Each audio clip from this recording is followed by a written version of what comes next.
everybody. I'm Lisa Brennan. And I'm Justin Trice. Welcome to Crime of the Arts, a true crime podcast that peeks behind the curtain to shine a light on the dark and untold truths of the creative arts. From film set mysteries to celebrity murders and art heists, these two theater nerds will usher you into the unknown. This week, my story, I'm undecided on what I want to call it. Do I give away the lead in the title, or do I just hold back? This is about the unlucky man, Anthony Broadwater. The last name sounds vaguely familiar, but I don't think I know this. Okay. I don't think you will off the name either. Okay. And my story today, I am going to have to go ahead and do a little reverse. Usually I try to bury the lead, but no, today mine focuses on the Robert Blake murder case. And the catch here is, yes, there's a murder afoot, but the real doozy is dinner theater. What's went down. Yes, it's dinner theater. Or I'm LeBlanc or Benoit LeBlanc, whatever. Oh Knives my Out. God, hilarious. But yeah. Mm-hmm. Yes, there is a murder, and we're gonna solve the murder or attempt to. But it's how the murder was done that is really my story, and who the person potentially involved is. That's really where my shit's gonna come in. Oh, I love this. So yeah. I'm intrigued. Knives Out. As soon as you said it, I was like, the first thing I thought of was Knives Out. I loved that movie. I fucking loved the first one. I still haven't seen the second one yet, so my God, you have to watch the second one. I like the second one so much more than the first one. Okay. Really? I'm gonna check it out next week once I have some time, because I've been fiending. It's super good. It's super, super good. Okay, I don't know who goes first. Ooh, Do you? Let's take a look. You guys would think we know this already, but again, it's because of the way we record. Who even knows what episode we're on? Yeah, we don't even know what episode we're on. So the last episode was an even. So you went first, right? It was Welcome to Chippendale, 34. Yeah. Okay. But funny little story for those that are ultimately going to watch this video. It gets to the point because sometimes we write in advance, we record a lot in the can. Today, getting ready to record, I said to Lisa, I was like, hey, we have to get something out of the way. I was like, I don't know if it's Mandela effect or what's happening, because truth be told, sometimes I have dreams. Like when I dream, sometimes I'm dreaming that we're doing a podcast episode, people. So like in my dream, it's like the funniest thing it's ever. Like Lisa and I talking about whatever for the podcast. Like, so it blurs the line between reality and dreams for me. And I wrote a script 2 weeks ago, this particular script. And like 2 nights ago, I'm brushing my teeth and I'm going, wait a minute. That this name that I'm going to use for something sounds vaguely familiar. Did Lisa cover it? And just from the other perspective. So I went back through every podcast episode through the titles, because I listened to them all. It's just I needed to see the titles. I needed to see our list, and I couldn't find it. And I was dreading today getting on here going, Shit. Oh my God. Like, imagine if she would have been like, yes, I actually did that. Then I'd have no story. But she looked at me like, what are you talking about? Never happened, Justin. This only happened in the universe, in your brain. In a dream. But that's so funny. That's a fun little anecdote for today. So I love how you had like a moment of panic while brushing your teeth. It's always the times when you least expect it in life. Yeah. You're over here, some people are like, did I set the house alarm? Some people are like, did I turn off the sprinkler? Oven on? And you're like on a plane to Europe. Well, that's the thing. Like, that happens to me you can too. do about that. Yeah, sometimes I'm on a layover wherever, and I'm like, I never gave 27L that vodka tonic he asked for. Fuck. Like, just shit happens. So I'm sorry. That's so funny. So funny. But with that said, let me get my hair out of my face. All right. I'm ready. With that said, let's get into the nitty gritty. So today I'm going to be talking about Robert Blake and potentially his infamous murder case. With that said, I don't know who Robert Blake is. I was about to get into that. Okay. Robert Blake, for those of you who do not know, he was a famous American actor that retired from acting in the late 90s. He's best known for his appearances as the leading actor in the hit detective series Beretta from the 70s and a neo-noir crime movie called In Cold Blood, which is in 1967. But some of you will even know him from, a little thing called The Little Rascals back in the day. Who's the Little Rascals? We'll get to that. Oh my god. Okay. Oh my god. I don't have any. This is not connecting any dots for me. So okay. Yep. So Robert Blake was born under the name of Michael James Gubitosi on September 18th, 1933 in Nutley, New Jersey, to an Italian-American family. Go figure with that name. Right? His parents... You did very well with it, by the way. He did. You nailed it just now. I'm probably going to mess it up, though, the more we say it, but let the record show I got it right just once. It sounded like you did, at least.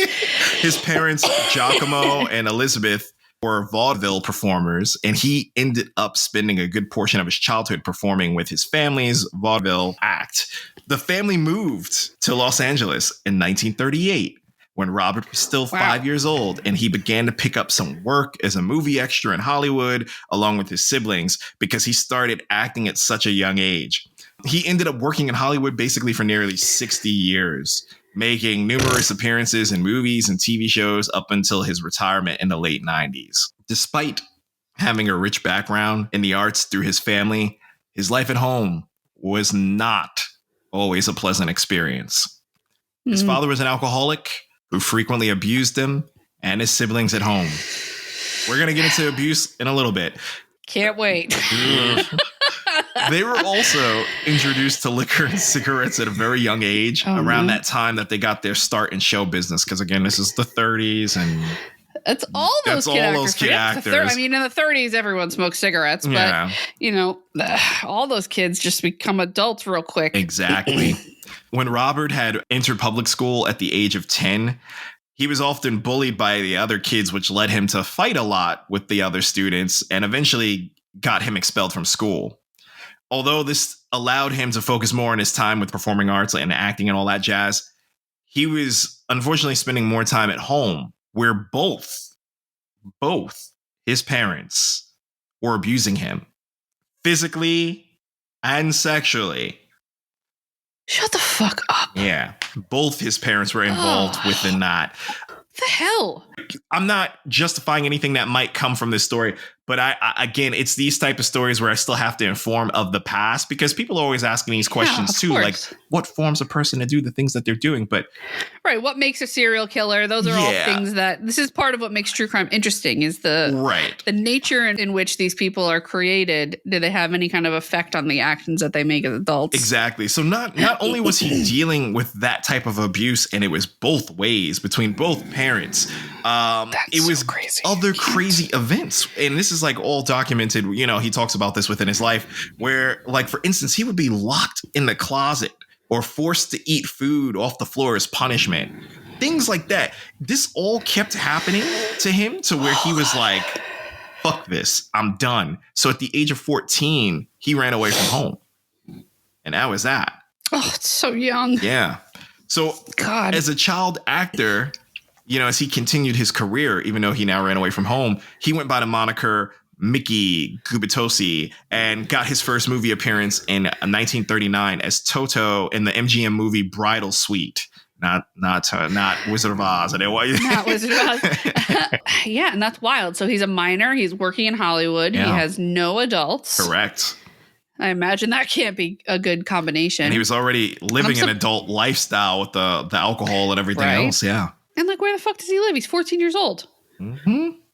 So from there, he landed a series of appearances on like short film series, which was Our Gang, also known as Little Rascals. Yeah. And he appeared in 40 shorts between 1939 and 1944, while eventually becoming one of the lead characters in the series. It was around this time that he adopted the stage name Bobby Blake, which eventually turned into his current moniker, Robert Blake.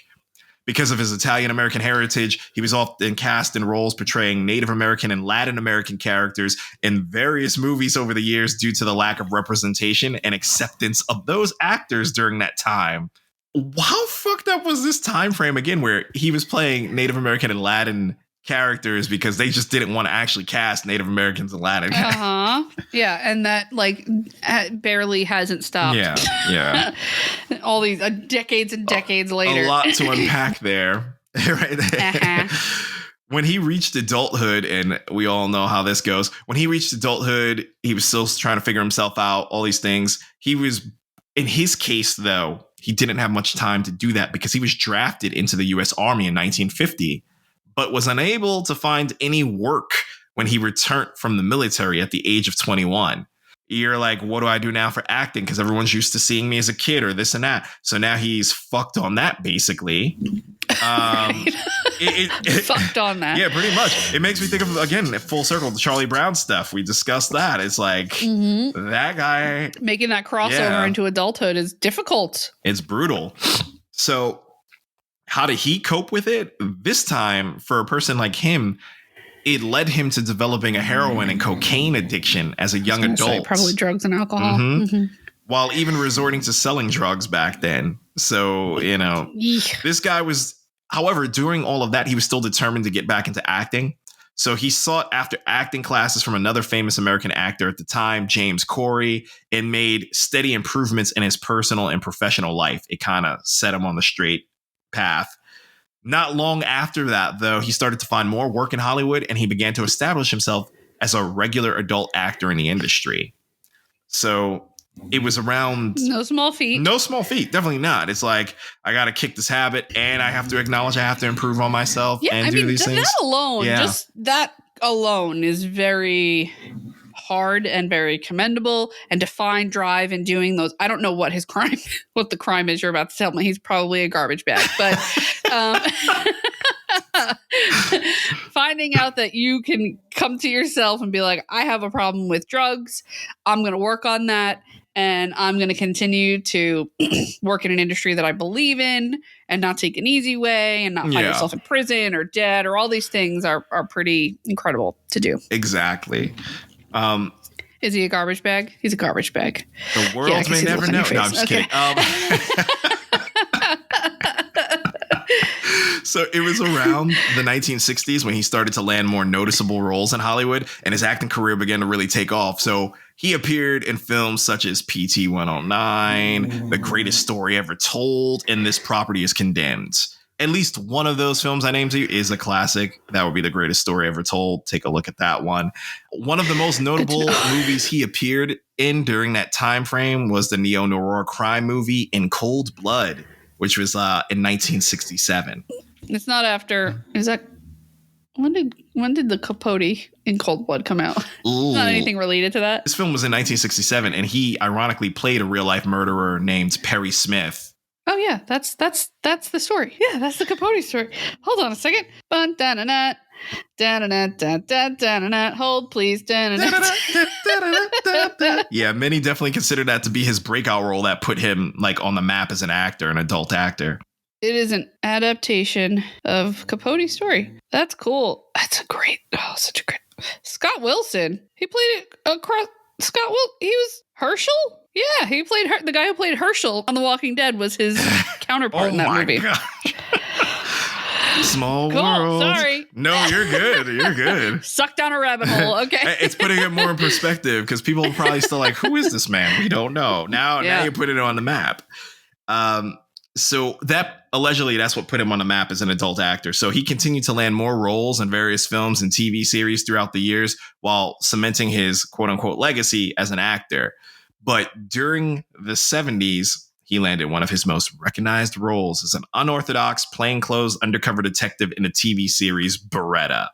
And this is like one of those, it still comes on like some of the classic channels. And I know my mom has seen it. I know people of her generation, no offense, they're all about that. Because back in the 70s and 80s, it was all about these unorthodox detectives. Yeah, Columbo, Beretta, So I put it right in line with Columbo in my brain. But yeah, Beretta aired from 1975 to 78. And he ended up winning an Emmy Award for his performance in the series, which ran for 4 seasons on ABC. And he continued to land roles here and there up until he retired from acting. His choice, he was like, I'm just done in 1997 after his last appearance in the movie Lost Highway. He was probably pretty up there in age. Yeah. 97. Yeah. I mean, that's a long, lustrous career in Hollywood compared to most. Exactly. So we're going to start painting pictures now. Earlier in his career, Blake got married for the first time to an actress named Sandra Kerr in 1961 before getting divorced in 1983. They had 2 children together named Noah, who eventually became an actor as well, and I can't even pronounce her name. I was going to say Delilah Blake, but it's actually Delina Blake. Not long after he ended his acting career, he met his second wife, Bonnie Lee Bakley, in Warden, New Jersey during the year 1999.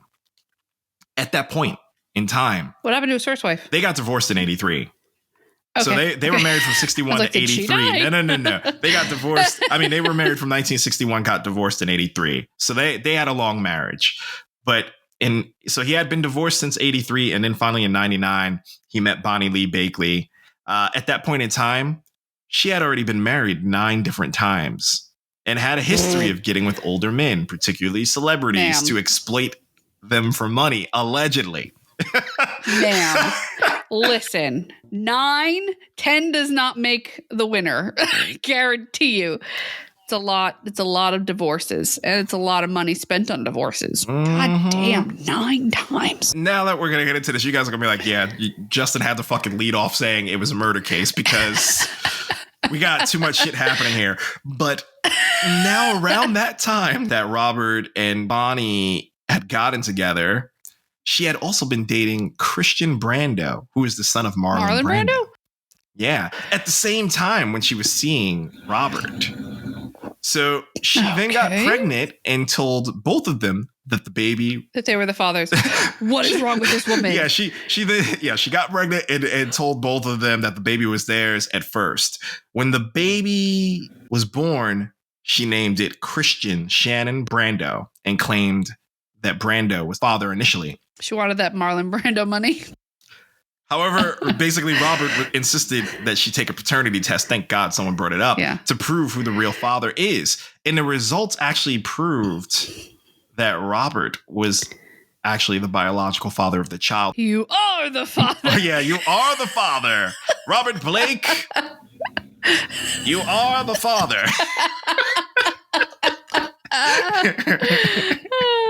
Perfect. So with that happening, that led him to marry Bonnie Lee Bakley on November 19th, 2000, less than a year before her murder.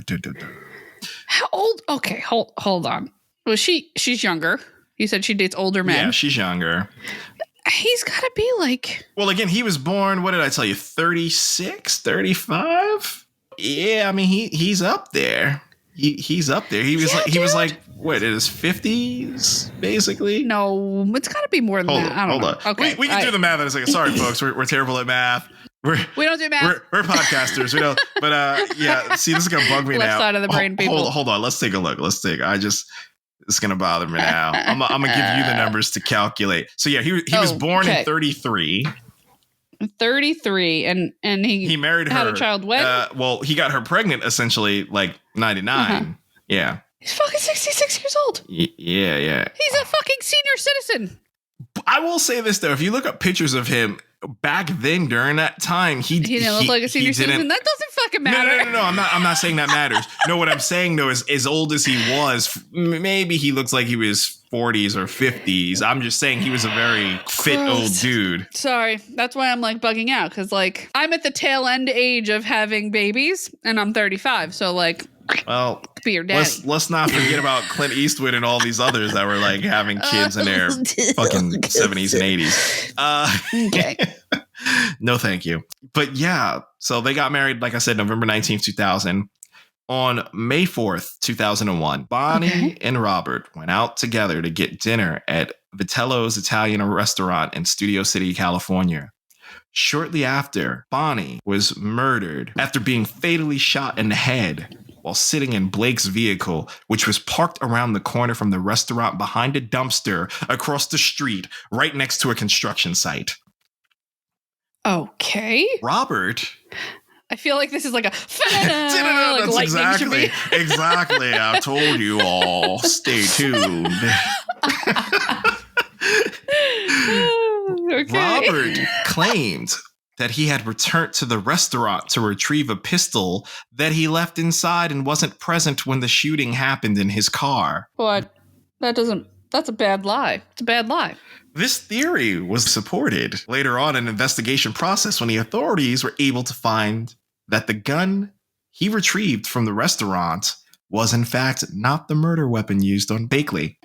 So he was telling the truth. He can, first off, who the fuck's walking around with a gun? I don't know. You don't live in Tennessee. Literally all these fucking lunatics have guns. I get it in Tennessee, but I told you they were in fucking Studio City, California in early 2000. Who the fuck's walking around over there with a gun? And if you're walking around there with a gun, what, did you just take it out of your fucking holster, leave it on the table while you're dabbing the pasta off your fucking beard? Like, it's bizarre. You're 100% right. Who forgets a gun somewhere? You're a terrible gun owner. Yeah, and you were parked so strategically random. Right. In a location. Who's like hiding?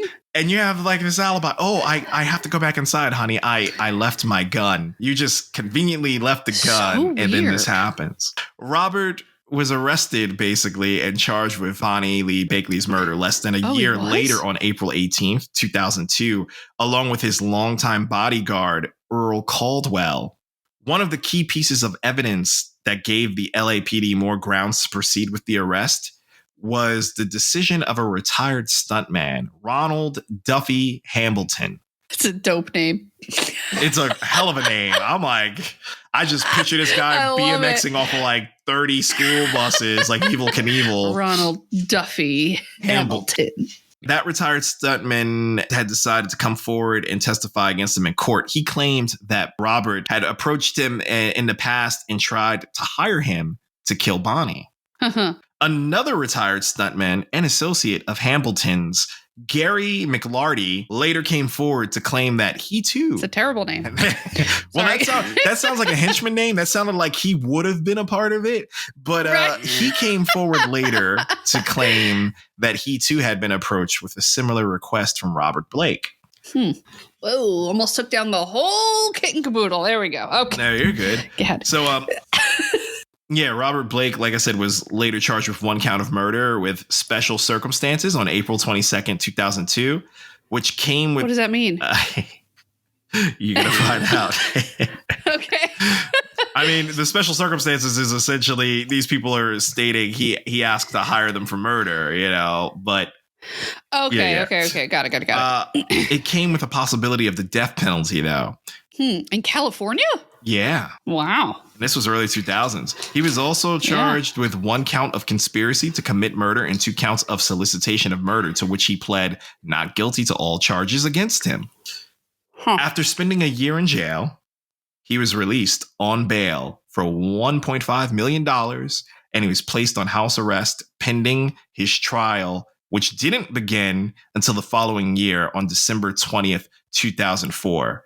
So this murder happens fucking 2001, and here we are going all the way up to 2004 is when his trial finally happened. That's a long time. Talk about It was a very long breaking time. some constitutional rights to a speedy trial. Well, trial finally happens. It is long overdue. Again, we had the testimony of the 2 other stuntmen to begin with years prior. With that said, Robert Blake was acquitted and found not guilty on March 16th, 2005, due to a lack of forensic evidence and gunshot residue on his hand during the time of shooting, leaving them to believe that he wasn't involved in the murder. Well, they really fucking took up a whole lot of his life for no real reason, didn't they? Or did they? They say he wasn't involved with the murder, but I mean... I mean, by the time he went to trial, he was like 70 years old. Oh, yeah, that too. Yeah, I see what you mean. Like it's the last of the good years before you ever think the wheels start falling off, And this is just a fucked up scenario too, because you got to think about it. When she was murdered, he came back out there, she's murdered, the cops are called, he's essentially hysterical about it. And it's like, is this genuine, or is this because you're a great actor? You're like, damned if you do, damned if you don't when it comes to stuff like that. So wow. So they went 5 years and investigated no one else. No one else. I mean, The fuck? yeah. And again, They had no, gunshot residue. There was barely any forensics evidence. But how did they even indict him? Like, what district attorney was like, there's no evidence for anyone, for anything, but let's just bring it to fucking... Yeah. I guess maybe they thought by creating that injunction, they'd have more time to find the evidence before it got to trial. Maybe. Yeah. But again, it's just, for me, it's all just too orchestrated. Because again, you were parked like a block away from the restaurant. You were like behind a dumpster near a construction site. Angles, I don't know the angles. I don't know the velocity of how that bullet hit, but still, everything was perfectly placed for you to kill her while no one was looking, or you to send someone to kill her. Did they have any other theories? No. Wow. There's no theories. The main theory is they think his main bodyguard is the one who did it for him, but there's no evidence. It's nothing. And there's no real evidence besides the hearsay of the stuntmen saying that he solicited them, right? It's all hearsay, but it's just a tough scenario because she got shot in the head. Who's to say when he finally made it back to the car? Those people could have left, could have fled. It's just like everything was in place to create the perfect alibi or confusion. The world may never know on that, but following that conclusion to his trial, Blake was also hit with a civil suit by Bonnie Lee Bakley's 3 children, claiming that he was responsible for their mother's death because, she had children prior to him. The girlfriend of his co-defendant and bodyguard, Earl Caldwell, also claimed that she believed that Caldwell and Robert were both involved in a crime during that trial. Oh. Yeah, bodyguard's own girl. The bodyguard's... She's like, right onto the bus, bitch. Yeah, his own girlfriend. But yeah, eventually the jury found Blake liable for the wrongful death of Bonnie and was ordered to pay the family $30 million in November of 2005.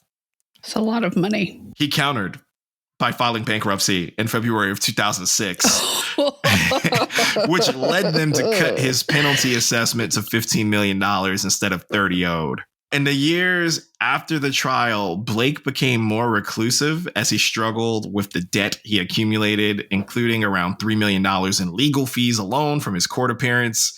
Yeah. As a result of his legal problems, he's even considered making a return to acting in order to help make ends meet. He made a couple of TV appearances in the years following the conclusion where he was asked about the murder incident, but was always quick to deny the allegations and often lashed out if the topic was ever brought up. Some of those interviews you can see on YouTube if you're ever interested. Oh, are they like infamously bad? He doesn't tolerate, and it don't bring that shit up. He goes off. He looks a little scary. Well, yeah. He's not like a sweet looking old man. No. Nowadays, he's looking pretty fucking rough. You look at him and you're like, he looks like he could have been in a mafia movie. Yeah. He's looking like he's finishing his days in minimum security, and he can tell you all the tales about how he ran Brooklyn. I once owned this city. Oh, man. But yeah, to this day, unfortunately, the murder of Bonnie Lee Bakley remains unsolved. First of all, the cops were really fucked up by zeroing in on just him and not having a fucking stitch of evidence and then not really investigating it any further. Like, it's wild that there's no theories. There's nothing else besides like somehow he was a part of this. They haven't come up with anything else and he's acquitted. So it's their over. Only fucking theory was like, well, he orchestrated. He might have hired one of these stunt people. But but he's involved in all of it, which it could have been a fucking crime. It could have just been a robbery gone wrong or something, and... Damn. How did they not look at the 9 other fucking husbands she had or whatever? Like, there's so many people. And that's the thing. I don't want to diminish anything about her death. But in my mind, it was one of those things that I was kind of holding back on that. I'm like, you had 9 other husbands. Something could have been orchestrated. It adds more motive. All it does is give you the means, motive, and the ability to commit the murder, right? Those are the three things you look for. That pool is a little bit deeper than the average person when you have 9 ex-husbands, right? Probably should have looked at one of them too. Just saying. Let me introduce you to a few new friends of ours.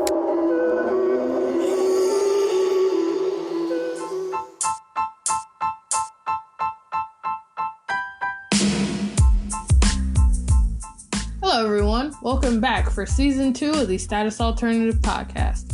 We are going to have more comics, more manga, more anime, more professional wrestling, more bands to recommend.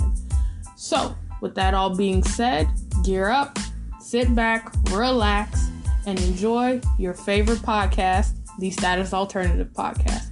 And remember to stay alternative.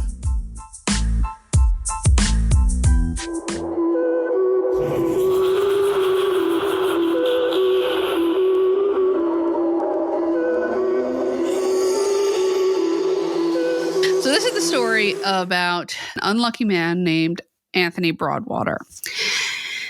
And I guess I should just give you the backstory. So do you have any idea who Alice Sebold is? No.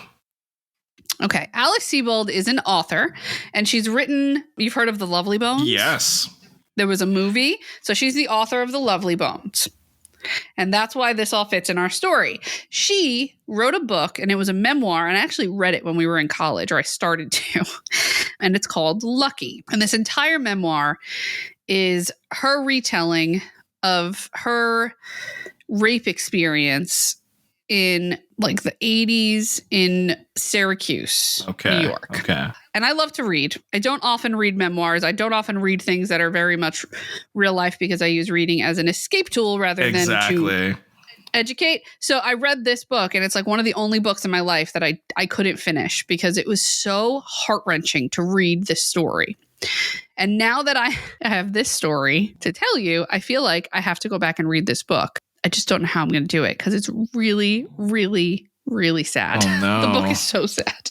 So Anthony Broadwater is the man who went to prison for her rape. And that is the man that she's discussing in this book called Lucky. Oh, damn. Okay. On November 21st, 2001, nearly 40 years after Anthony Broadwater was convicted of raping a Syracuse University student who went on to become a best-selling author, his conviction was vacated and the charge were dismissed in an Onondaga County courtroom. Jeez, okay. The exoneration was a stunning turn of events for the 61-year-old Broadwater, who was convicted in May of 1982 for raping Alice Sebold on May 8th, 1981, and was sentenced to 8 1/3 to 25 years in prison. 8 1/3? I'm sorry, I just processed. Isn't that the most ridiculous number to choose? Was the Mad Hatter the fucking... that was a lot for me. Yep, 8 1/3 years to 25 years in prison. Change places. I don't... Oh, wow. So, okay. There were actually numerous attempts to overturn this conviction, and they were all unsuccessful. And on December 31st, 1998, Broadwater was released from prison on parole, but he was required to register as a sex offender, which there goes life. If you're on a sex offender registry, everything is either supposed to be difficult and should be, or if you are not guilty of a crime like this, to have been exonerated from it 30 years later, that's a long time that your life would have been very different. Mm-hmm. So while Broadwater was spending his last year in prison, Sebold was at the University of California, Irvine, completing a Master's of Fine Arts degree that included a course on memoir writing. Okay. 8 months after Broadwater was released, on August 4th, 1999, Sebold launched her literary career with a memoir called Lucky. Lucky. And this memoir detailed the attack and identified Broadwater as Gregory Madison. Okay. She went on to write The Lovely Bones, which sold more than 5 million copies and was made into a film. The film and the book, I've seen and read both. They're insane. It's like another torture that you put yourself through, but it's an incredible storytelling. The film, I know, Stanley Tucci, I love him as an actor, but seeing him in that, now anytime I see him, it makes me always revert back to The Lovely Bones. I'm like, he could be a skeevy dude in real life. I don't know. Well, and I remember reading the book. It was like one of the first books written. You never read the book, right? No, I wanted to read the book after the film how they because it's in the film. In the film, from what I understand, like the film, because it's so many time jumps and it scatters through the years, but the way the film did it, it only went to so many years and it kind of like missed the whole 10-year mark. Like didn't it jump to like 20 years later or something? Well, so one of the things about the book that I found the most interesting in the way it was written is it's written in the voice of the girl who was if I'm ruining it for you, it's been a long time. She was murdered, right? And you're hearing her tell the story from heaven. It's like a spiritual being of her watching down on her family and telling the story. It's how the book is written. Yeah, the film is still that perspective. And I just thought that was like a really interesting perspective. So the memoir, which sold more than 1 million copies, ultimately contained details which, when finally pieced together with other evidence, fueled the effort to clear Broadwater of a crime he had always maintained he had not commit. Trigger warning, trigger warning. There's nothing too crazy here, but we're going to dive into a little bit of what the story is. So the attack occurred shortly after midnight on May 8th, 1981, the day Sebold was to return home at the end of her freshman year. And she was walking to her dorm through Thornton Park when she was grabbed from behind. She said the man threatened her with a knife, though she did not see it, and he dragged her under an archway where he then raped and sodomized her. And she described her attacker as a black man, 16 to 18 years old, muscular, and about 150 pounds. So she said he was wearing a dark blue sweatshirt and dark jeans and had a short Afro-style haircut. Okay. And police later recovered a pocket knife and her broken glasses in the area where she was attacked. There was a partial fingerprint on the knife, but police could not link it to anyone. And the crime was unsolved when Sebold returned to the university for her sophomore year, which is terrifying. At about 6:20 p.m. on October 5th, so we're looking at just past the summer since she was attacked, she was walking down Marshall Street near the campus when she saw a man who she believed was her attacker. And she said the man was talking to a police officer and that he, quote, reminded her very much of her attacker. And she said the man called to her, "Hey, girl, don't I know you from somewhere?" And she said she left immediately and went to her dorm room. So another disclaimer here. I'm going to be using her quotes to describe the person she spoke with the police about. And I want to recognize that some of these words are inappropriate and may be offensive and should probably not be used. And again, they're not Lisa's words. They're not my quoting. words. She's quoting. But I want to be accurate in the way that I'm giving you the story. So when Sebold notified police about 45 minutes after she got home, she provided a more detailed description and a sketch she drew after returning to her dorm. She said that the man was black, 5'5" to 5'7", 165 to 175 pounds. Very stockily built, quote unquote, very muscular looking with short cropped hair that was down in the front, a pug nose but wider than most black men. See, that's one of those comments there. Sorry. There's one of those that comments. was one of those comments ding, ding. there. Ding, ding. Here's another one. Oh, boy. Quote unquote, the eyes were almond-shaped, almost oriental. Not my words. And the suspect's mouth had a thick bottom lip and a thin upper lip.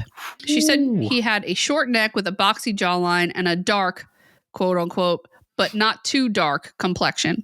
All of this is not things the way that you don't use these words to describe people. Definitely not. Definitely not. So disclaimer. It's not me. But for the sake of being accurate, I think that this is part of the reason this story is important, is because these descriptions have a racist connotation in all of them, right? It's the way the world was viewed back in the 80s, and it's still a problem today, and it's still problematic to read, but it's part of what went along in my opinion, why this even occurred. Right. Police put out a bulletin with that description. What is that description, Justin? That's any person. That was any black very man. stereotypical, yes. Right? There's nothing. She didn't talk about like clothing. She didn't talk about no scars, no tattoos, no piercings, no nothing. No. Nothing. Just a location and that he was a black person. It sounds like shit is about to get real. Tragically, well, that's what that sounds like. It gets real fucking ridiculous. Yeah. So they put out that bulletin, and police officer named Paul Clapper reported that he had been the one on Marshall Street who was speaking to the man she was describing, and that was Anthony Broadwater. And on November 4th, Broadwater stood up in a lineup along with 4 other men, and he was in position number 4. Sebold selected the man in position number 5. And even though she failed to identify him, Broadwater was indicted on charges of rape, sexual abuse, sodomy, robbery, and assault. Okay. And that lineup, I have a picture from the lineup. I'll probably post it just because this story like really is... I definitely want to see it. I'm going to get really riled up. There's a lot that goes into this lineup, and I'll get a little into it. And then when you see the picture of the lineup, you're like, holy shit. So on May 17th, 1982, he went to trial. And he chose to have his case decided by a judge instead of a jury. And I always feel like that's kind of a best case scenario in a situation like this. This decision is going to be made by one person who is familiar with the legal system and rational thought and hopefully not clouded in racist bias. Right. And a judge should be able to understand reasonable doubt and make an accurate call. So I think he probably had a very good lawyer, in my opinion, from what I've done in this research. But when Sebold recounted the attack and identified Broadwater, the only black man in the entire courtroom, as her attacker, the truth became muddled by circumstance. Ugh. She testified, quote, "He was walking up that street and he walked diagonally across the street and he said to me, 'Hey girl, don't I know you from somewhere?' And I looked at him and that was indeed the man who had raped me on May 8th. Sebold admitted she did not select Broadwater in the lineup.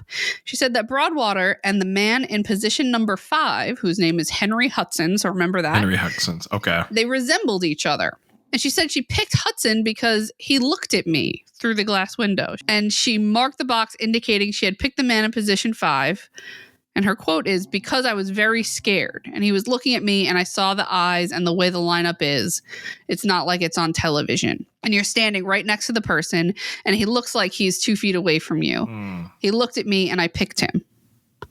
Well, that's not how fucking lineups work, lady. That's definitely not how lineups work. That's why I'm like, Holy shit. What the fuck just happened? And you got on the stand. She got on the stand and gave that testimony. And the judge was like, "Yep, must be him." Yeah. How No. How did this judge not hold everything up and be like, whoa, that's not how these are supposed to work. You're supposed to pick the person who did the crime, not someone who looked at you. Yeah. God, I'm so angry. I could see it. Lisa is seething for those people that can't see this. Yeah. It's wild. This story is wild. Okay, I'll just hold it in. So, Assistant District Attorney William Maston Jr. asked her, "Is there any doubt in your mind, Miss Sebold, that the person you saw on Marshall Street is the same person who attacked you on May 8th in Thornton Park?" And she replied, "No doubt whatsoever." Bullshit. Okay. How can you be so sure? And listen, I'm not victim blaming here, but you have to realize at some point you've convinced yourself of something. Right. And that there is the ability to have clouded judgment in your memory. Oh my God, Oscar, that was so loud. Could you hear it? Whatever. Yeah. He's snoring? He's under the bed. He's muffled by a mattress and a blanket right now. So imagine what he actually sounds like. So Officer Clapper, the one who was on Marshall Street with Broadwater, testified that on October 5th, 1981, he heard a bulletin with the description of the man Sebold saw was speaking to an officer, and he realized that he was the officer that she was talking about and that she was referring to Anthony Broadwater. And he testified that when Broadwater approached him, Clapper said, and I quote, "Don't I know you?" And he spoke briefly with Broadwater before they parted ways. So that's a very interesting line, right? So she said the man yelled at her, "Hey girl, don't I know you?" Yeah. But that was actually the cop talking to Broadwater.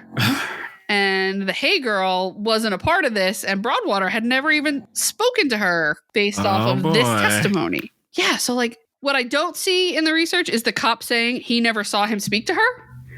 I never saw that. But I do see him saying, "I said, don't I know you?" to Broadwater, not to her. Wild. So a physician testified that a rape kit was taken at the hospital after the assault, and the physician described Sebold's injuries and said that Sebold had been forcibly raped. Okay, no one's contesting that she was assaulted. Right. And then Assistant District Attorney, this motherfucker, Gail, this is the hardest name I've ever tried to say, Ubelhoer.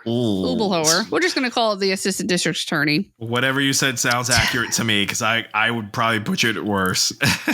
This bitch testified that she was present during the lineup. And she said that prior to the lineup, Broadwater asked that one of the 4 fillers in the lineup be replaced by Hudson, who was in the jail. And a police officer described the unsuccessful effort to link the pocket knife to Broadwater by the partial fingerprint.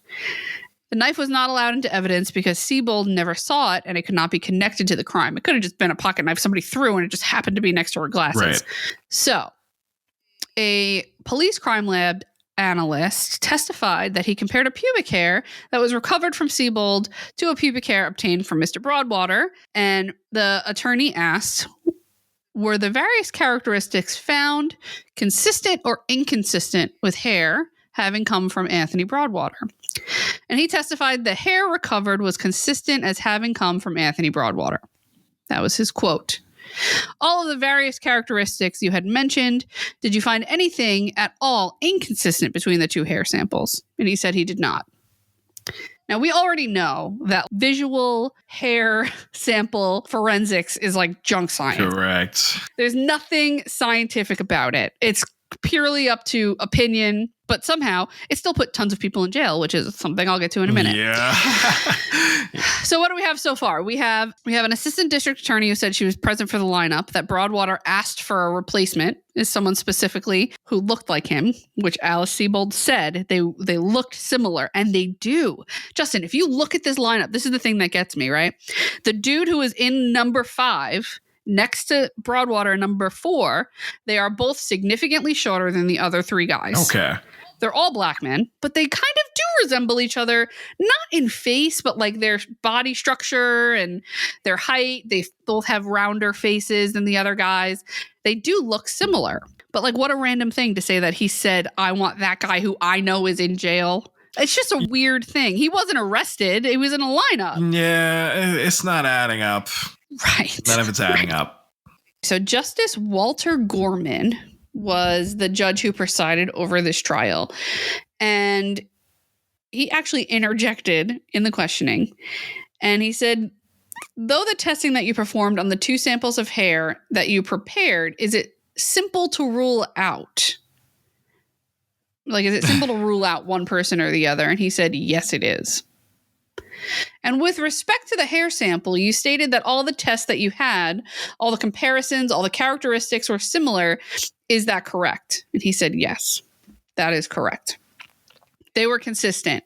They were all consistent. Okay.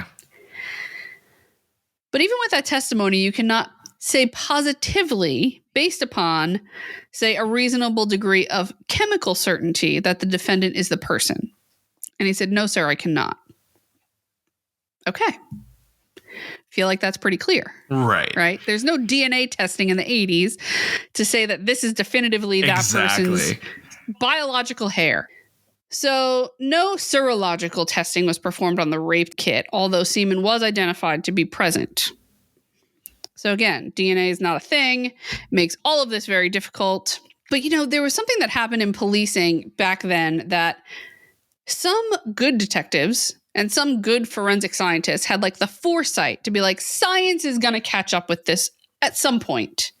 So let's keep all of this stuff because maybe this is important evidence just for maybe. this person that we can test later or whatever, right? Broadwater actually testified, which is usually not the case. In most cases like this, the defendant is told to be quiet, sit over there, and don't make any funny faces. Like, don't react, you know? So yeah, he got on the stand and he denied committing this assault. And he said that he was on Marshall Street on October 5th in 1981. Broadwater said Clapper first confused him for his brother Wade and then recognized him from past encounters.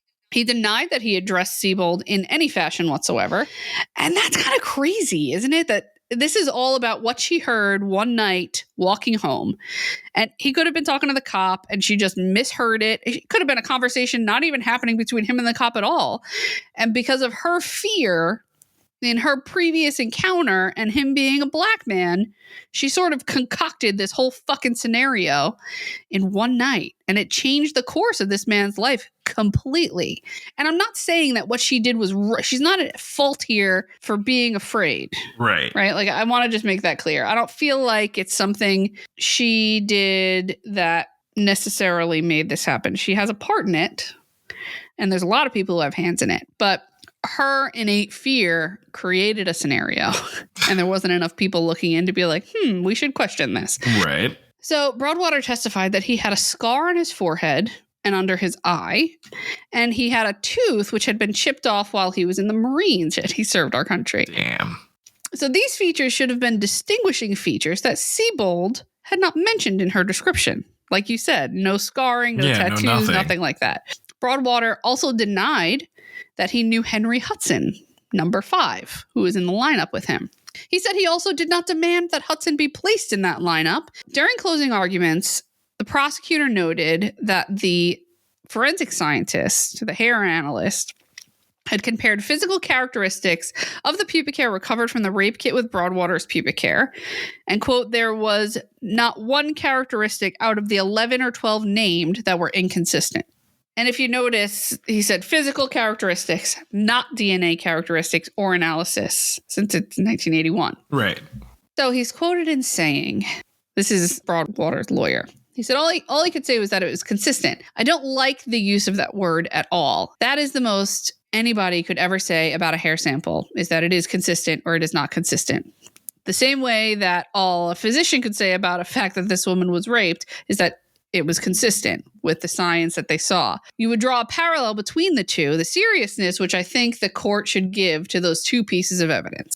He had a good lawyer. I really do think that this lawyer pulled out all the stops. So, at the conclusion of the closing arguments, Justice Gorman convicted Broadwater on first-degree rape, first-degree sexual abuse, first-degree sodomy, first-degree robbery, and assault. And like I said, he sentenced Broadwater to 8 1/3 to 25 years in prison. It's a really oddly specific time frame that I kind of can't get over. 8 1/3. All right. So Broadwater sought to overturn the conviction several times, but his efforts were fruitless. He was denied parole 5 times because he refused to admit guilt. Damn. He took 2 polygraph exams, one after he was released on parole. And the examiner said that he was truthful when he denied involvement in the crime, which is nice. Like, polygraphs are also junk science and crap. Don't ever take the polygraph, folks. They just use it for their narrative. And in 1989, the physical evidence was destroyed. So as a result, any DNA testing that came available, Broadwater was unable to avail himself of it to prove his innocence. Because why would we keep fucking DNA evidence that could possibly be tested in a couple of years? I mean, this is not even a decade after. It just makes me so angry, dude. Okay, fast forward. 2012. Following the exoneration of several defendants who were wrongly convicted on the basis of hair comparison testimony, the FBI began an internal review of microscopic hair analysis cases. The FBI. And the review found that virtually all of the testimony involved using the word consistent to describe the hair from crime scenes, concluded that the use of the words consistent with was erroneous, and this was science that should not be used in a court of law. So in 2015, the U.S. Department of Justice and the FBI joined with the Innocence Project and the National Association for Criminal Defense Lawyers to examine hair analysis errors in cases before December 1999. Okay. A review of 268 cases revealed erroneous testimony in 96% of cases. Jeez. In these cases, analysis gave scientifically invalid testimony, such as saying the hairs were a positive match or gave unsupported mathematical odds to it being a match. And you can hear that in the back of your head, right, from like an episode of Law & Order. It's like, this is a 99% match to this person. So 27 of the 29 analysts either gave faulty testimony or submitted erroneous reports. That is a wild fucking number. Wild. So in 2020, production was ongoing to turn Sebold's memoir Lucky into a film. The film's executive producer, Timothy Mucknett, he became concerned that Broadwater was in fact innocent.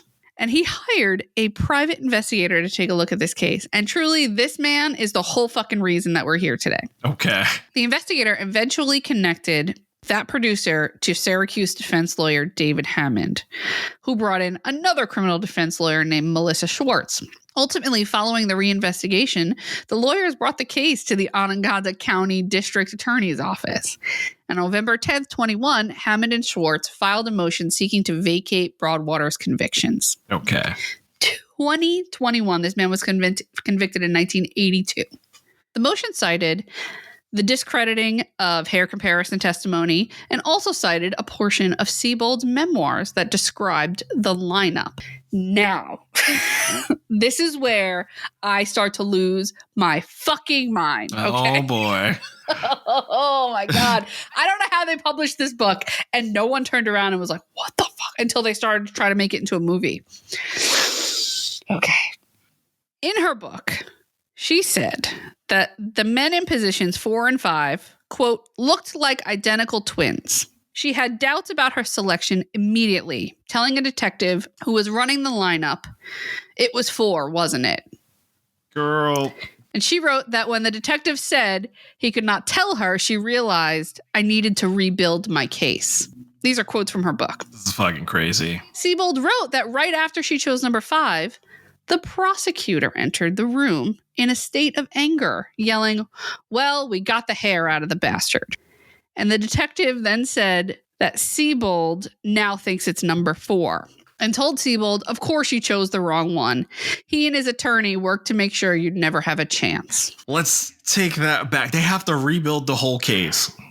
This is what she thought in her head. Okay. I have to rebuild my whole case. Oh my gosh. Okay. Just to recap, let's set the scene like an actual picture. You have a room with Alice Sebold and a bunch of cops looking through a window at a lineup of 5 black men. And I will give you that picture on our Instagram and everything else for you to see because it's really telling.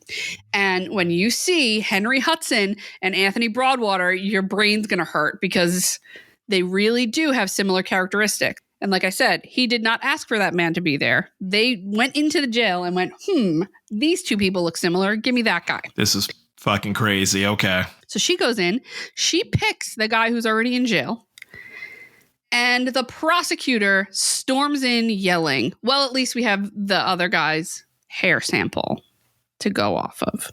As if that case has already been built and she somehow fucked the system up that they had going on.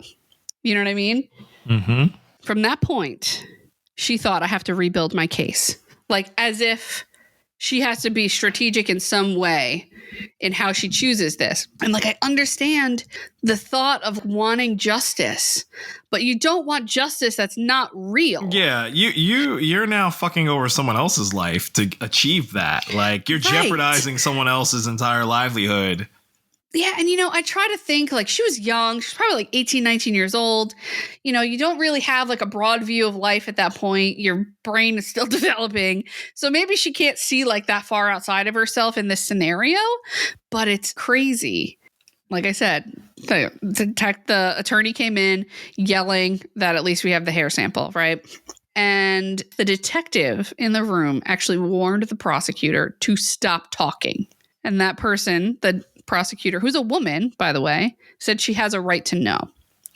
And the memoir quoted the prosecutor as saying that Broadwater, quote, had his friend come down and stand next to him.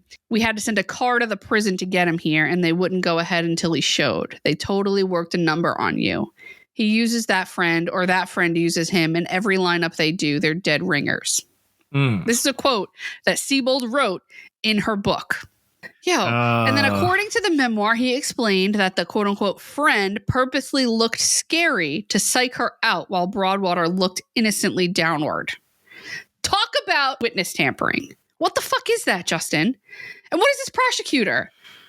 How did this prosecutor stand up in a court and say anything about this fucking case? How are they not thrown out? How has no one read this book? Millions of copies were fucking sold, and no one looked at this and was like, this is fucked up, and probably someone should look at this. They probably just thought, oh, it's like dramatization. They probably didn't think it was real, God. But yeah, this is crazy. And Alice Sebold, not to victim blame here, but that this is wrong. We can all hear in the words of this in the room that this is wrong. This is not how this is supposed to go. So when you were 19, maybe you weren't sure. right? But now you're a grown woman in your 40s and 50s writing this memoir. And you didn't stop to think maybe they got the wrong guy? For one fucking second, you didn't think that? Yo, it just makes me so angry. Mm-hmm. Okay. She knew later on in life it was wrong, but she doesn't want to tarnish her legacy and her stuff now. Well, it's her whole career is based on this book, essentially. So the motion for a new trial noted, however, that none of that was true. Broadwater never participated in a lineup procedure before this one. He was not friends with the person number 5, Henry Hudson. And Mr. Hudson was not transported from prison. And they were not dead ringers, given their only common characteristic was their race. That's not exactly true, because I've looked at the pictures with my own eyeballs. They're both short in stature and whatever. The prosecutor's explanation to Sebold was never disclosed to Broadwater's defense attorney. So this whole situation played out, and no one ever gave any of this information to the defense's attorney. Not the cops, not the prosecution. And I mean, that would have been a mistrial right there. Just that whole scenario would have thrown this entire case out. They wouldn't have been able to try him because that existed in the universe of this lineup. The motion also noted that since Broadwater's trial, extensive research had been done showing that cross-racial identifications, Sebold is a white woman, Broadwater is a black man, have significantly higher rates of mistakes than same-race identifications. Okay. I mean, this is not like science that people don't know, that it's kind of common knowledge. Right. And there was, quote, not a shred of reliable trial evidence connecting him to this crime. There was no physical evidence. There was nothing. No DNA. Not even circumstantial evidence like where was he on May 8th, 1981? Like, no one ever talks about that. You know what I mean? Like, oh my God, you just decided it was him? So, November 17th, 2021, the Onagona District Attorney, William Fitzpatrick, filed a response, joining in the motion to vacate the convictions. This man, he said that he was very disturbed by Sebold's account of being told by the detective that she picked the wrong person and the prosecutor's strategy on how to deal with the misidentification. He also noted the following report by the FBI and Innocence Project on the high rate of erroneous testimony by hair comparison analysis. And his office sought to identify any cases involving that testimony for review. Right. A legal database search for hair comparison, quote unquote, was conducted, but Broadwater's case eluded that kind of dragnet because his appellate decision in that case did not contain that exact phrase. What the fuck? It's just like everything that could have been stacked against this poor man was stacked against him.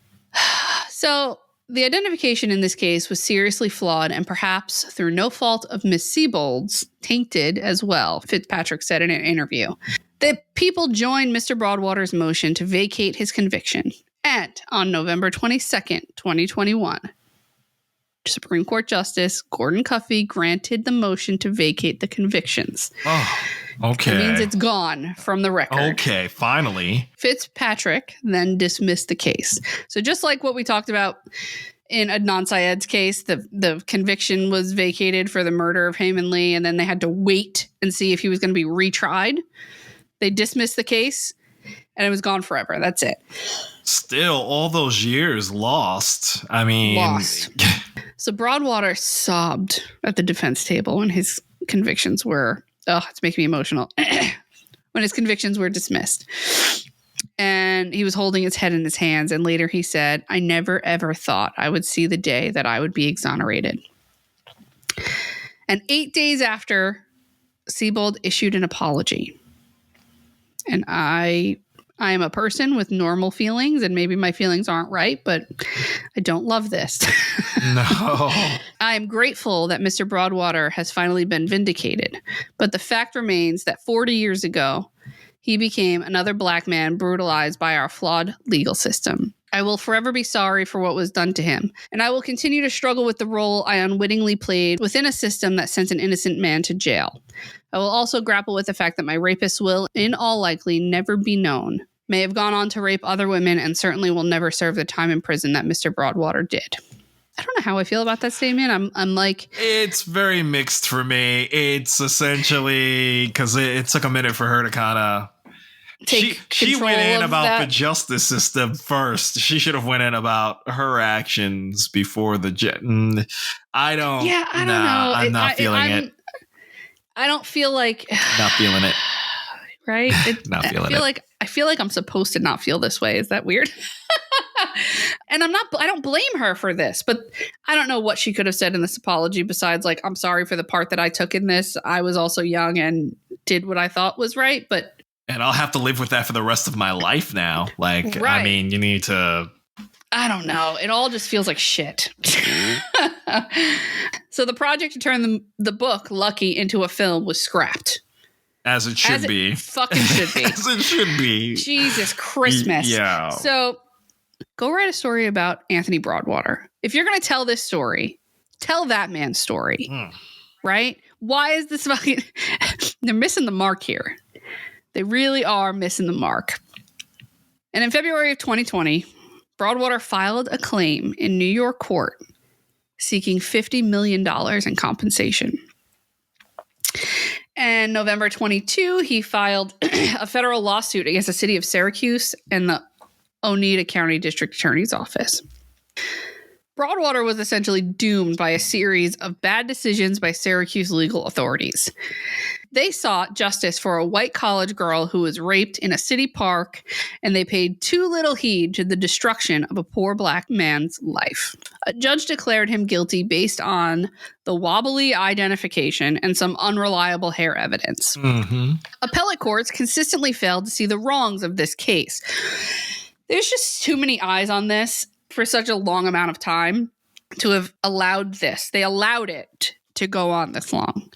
So in those decisions, Broadwater's skin color was likely to play a very strong role. If not for Sebold's fame, Broadwater would still be a convicted man. I guarantee it. And a movie producer working on a film about Sebold's rape memoir, Lucky, got curious and stirred up an investigation that eventually brought his case back into the court. And that man, to me, is the real fucking hero here. Absolutely. He had no stake in that game whatsoever. I mean, he now doesn't have a movie. You know, like it was just the right thing to do, so he did it. And he was like, this fucking feels weird. Well, I'm sure down the road that will become a movie. The whole incident will become a movie. It'll be about how this man was going to make or produce a movie, and then he sought the investigation, and this was what inspired the... It's an interesting story to tell. And again, have you heard about this? I didn't hear about that. So that's why I'm just like either. Fucking shocked. This is a major exoneration in New York State. And he's suing for $20 million. And this is about a famous writer's book. And somehow this man's story is not told. And no one knows Anthony Broadwater was exonerated from a rape case from 1982. It makes me insane. Of all the things we talk about on the news, Chinese balloon and whatever Donald Trump said on Twitter, and this man's story, which is so much more important than any of that stupid shit, no one's talking about. It's wild. It's wild, and it makes me feel like I'm on fire. Again, as court of public opinion, you know, that story, her book has been out for such a long time. The damage is already done. Seriously. Yeah. Seriously. And to think that, again, millions of people read this book and read that testimony of hers of what happened in that room for the lineup. A publisher read that book and published that book and didn't question. That's a little fucking crazy, you know? I don't know what's going to happen. We will update you when we find out if he wins any of these lawsuits against the state. Yeah, so that is the story of Alice Sebold and the unlucky young man. The exoneration of Anthony Broadwater. Jeez, I'm glad he got exonerated, but it's like still you can't make up lost time. Like he lost his whole life. It makes me so sad. Ugh. So sad.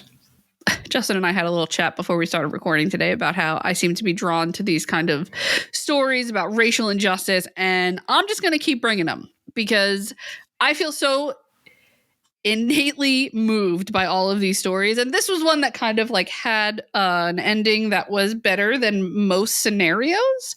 But there's so many of these scenarios for inequality in justice, whether it's women in Hollywood and what that means for them financially, or in assault cases for any person of color in any scenario. This is kind of outside of the Hollywood scheme, but I don't know. I just want to do the good work and make sure that people hear the stories that maybe aren't exactly prevalent. So I'm just gonna keep bringing you stories I think you need to hear.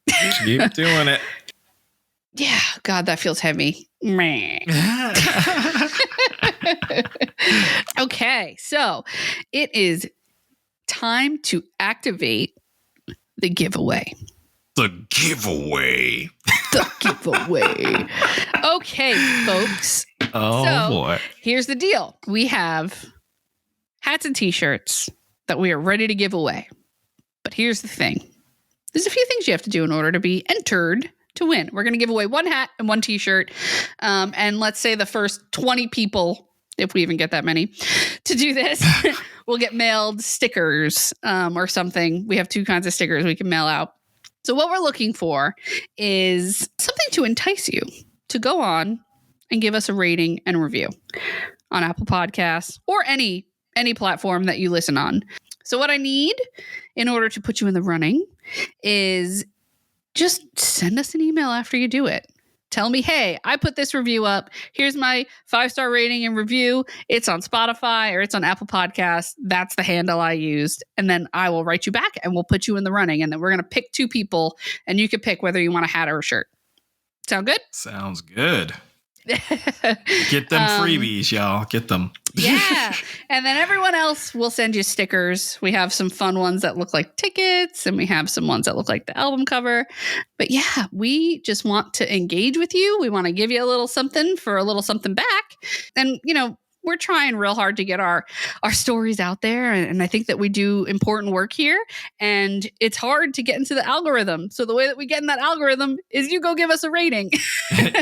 Yeah, you know the deal. Like, subscribe, heart that on your podcast. Give it a listen. Yep. So thank you for coming along for this ride with us again for another week. Patreon. We have 2 tiers on our Patreon. We have the peek behind the curtain tier, which is $5 a month. Shout out to our new patron, Adrian. Adrian's like a really good friend of ours. Adrian, you've actually heard about on this podcast. He introduced Justin and I. Remember, it was Justin's brother. Yes. My unofficial buddy. brother. Yeah.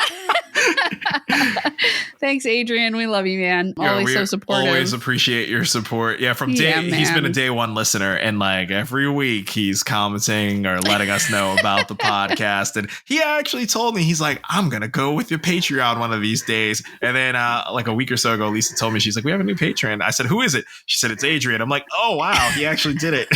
No, seriously, we appreciate your constant support with what we do very much. Yeah. You have the $5 level, the peek behind the curtain, and you can get some of these stickers and you get these videos of us recording in the studio. You could see that my hair isn't actually on fire in that story I just told you, but it might as well fucking be. And you can sign up for the $10 level. That is the Don't Do Crime Folks level. That's the place where we're going to try and give you a little bit of extra something. We're going to do specific giveaways for merch stuff for only Don't You Crime Folks patrons. And we want to know what you want. We're willing to give you extra content. Just tell us what you're looking for. Yeah, tell us what you like. You want us to review some stupid show like Snapped for an episode? Let's give it a shot and recap it and see what happens. Like, you tell us what you want to hear and we will see if it works. Trial and error. Yeah, so thanks again for all of your support. We're going to keep on trudging. Thank you, Justin, for staying on this ride with me. You are so committed to this as much as I am. I love it. Those were good stories today. I keep writing my story and calling Justin and being like, I got a really good one and I can't wait to tell it to you. That is no exaggeration, folks. Like pretty much every week I get that text or that call about that. And I'm just like, can't wait to hear it. Cause I don't want to be spoiled. So I'm like, I'll hear it. I don't even tell him what it's about. I'm just like, it's good. It's really good. When you look back at the history of the creative arts, it takes a lot of darkness to create the light the arts bring to the world. Thanks for joining us this week. And if you enjoyed our conversation, subscribe wherever you listen to podcasts and head over to Apple Podcasts to rate and review. Please check out our sources listed in the episode notes. They're amazing. And you can find us on all the social platforms, Facebook, Instagram, TikTok, and you can head on over to crimeoftheartspodcast.com. We're looking forward to having you back next week. Until next time, peace out, everybody. Peace out.